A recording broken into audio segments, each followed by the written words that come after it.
Ladies and gentlemen, may I have your attention, please?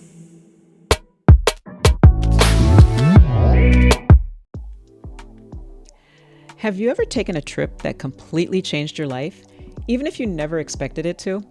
I certainly didn't think a high school graduation trip to Europe would ignite a passion that led me to become a travel advisor, but that's exactly what happened. Today I'm sharing how Wanderlust started as hesitation and grew into a career filled with adventure and discovery. It all started when I was a high school senior, and one of my teachers asked me if I would be interested in going on a 30-day trip to Europe at the end of the school year. And because of the fact that it was my senior year, I was getting ready to go off to college. I was planning on having a lot of fun that summer, going to a concert that I was looking forward to. But when I mentioned it to my parents, they decided for me. They said, you're going on this trip. So I resigned myself and I went along. And the trip went to 6 countries. We went to England, France, Italy, Spain, Switzerland, and Monaco. And it was just the most fun. I couldn't have ever imagined that it would have been so much fun. I met a lot of people, saw so many things that I never would have seen otherwise, things that I've read about in books and that kind of thing. And I do remember that the last day of the trip, we were in England. And it was the day before the royal wedding between Lady Di and Prince Charles. And I remember they were having a dress rehearsal for the cars. And so we got to stand along the sidewalk and it was just crowded. There were so many people there. And we got to see the processional before the actual wedding. And then we flew home. And we watched it on TV when we got home because that was the last day of our trip. We got, it was like 24 hours later. So we were already home by the time of the wedding. So it was memorable. I don't think I'll ever forget that. Some of the other things that stood out in my mind were just, seeing some of the things that you read about in history books in person. And I remember that, because of the fact that Spanish was one of my favorite subjects in high school, and we got a chance to go to Barcelona and Madrid, and I think Toledo as well. And being in those places and actually using the language, because it's very abstract when you're in school and you learn a language, but when you actually get a chance to see it, when you get a chance to be immersed in it and actually practice it and realize that people can understand you when you're speaking Spanish, it was just a great experience. So I was thankful for that, and that really did help me know that I wanted to continue with Spanish and that I was good at it. So that was definitely well worth the trip. Well, after that experience, I went off to college, and I remember thinking, I'm not sure what I want to do. So I decided to become a marketing major. It seemed a little interesting to me. I knew somebody that was in marketing, and I tried that, and that didn't really excite me. And I changed my major probably 3 or 4 times, but all along, because Spanish was my favorite subject, I was taking Spanish classes, and I decided, probably by the time I got to my junior year, I realized if I want to graduate from college, I'm going to have to choose a major. And since Spanish was the one constant, and I had enough credits, that I decided to make that my major finally. And as a result, one of my professors had a trip going to Mexico, and so I got a chance to be a part of that trip. And I did that at graduation. We went to Mexico for, I think it was a couple months, and stayed with host families. And it was a great experience. And again, a chance to immerse myself in the language and learn things that I couldn't have learned in a textbook.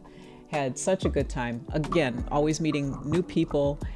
And the thing that stands out about the time in Mexico, I went to Cuernavaca, and we went to, there was a school there, and it was geared towards non-native speakers that were learning Spanish. So, and their technique, their approach was, you just kind of got out in nature and did things, and it was just kind of a laid back experience, and with a lot of field trips to all kinds of different places.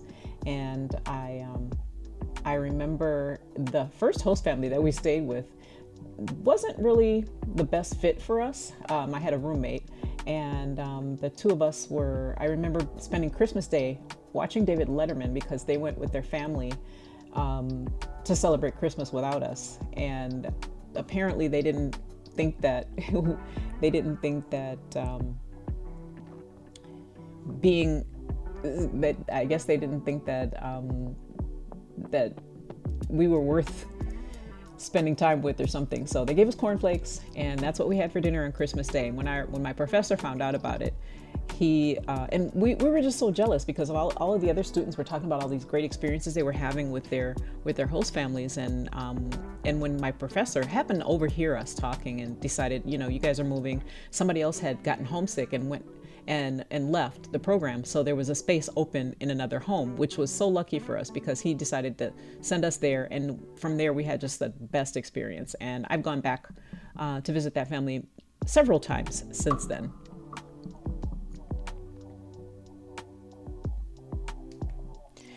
And just like the beginning of my college experience, I wasn't sure what to do.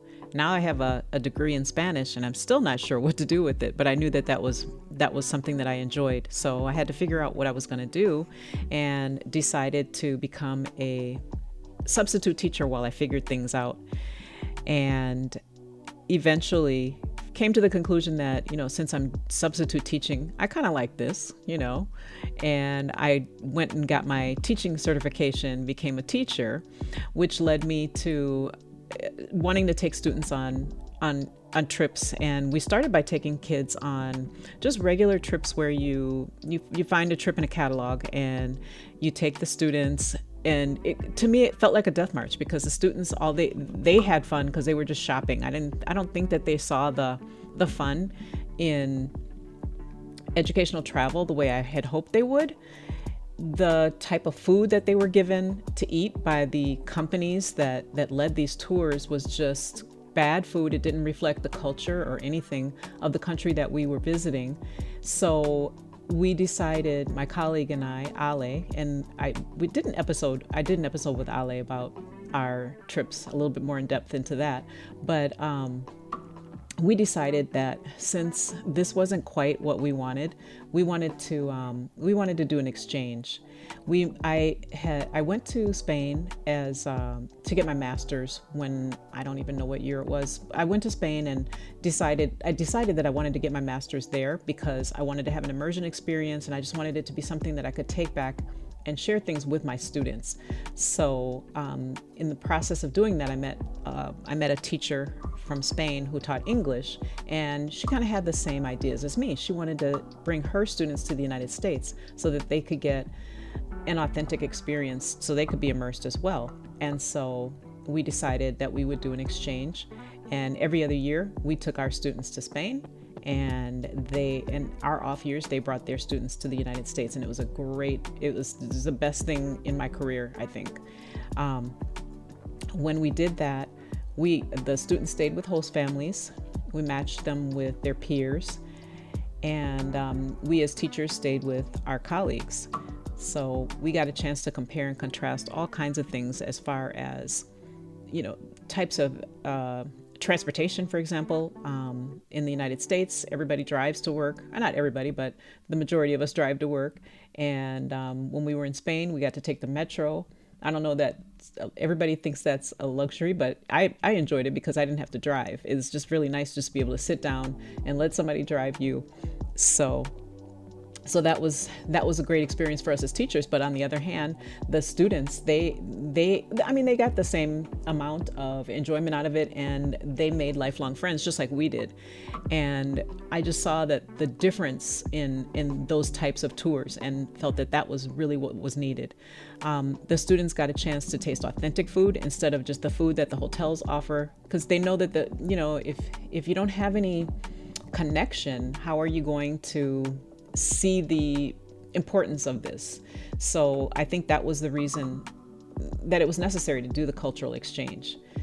A lot of the kids that were part of the program have lifelong friends now, with people from Spain, and probably from other countries as well, because they've gone on to go back and visit them over and over again. So they're meeting other generations. They're traveling with them, doing all kinds of things. And it was a result of of this program. That wouldn't have happened if we just took them on a tour where they stayed in a hotel. They didn't have any interactions with people their own age. And so it was just the best. It was the best time ever.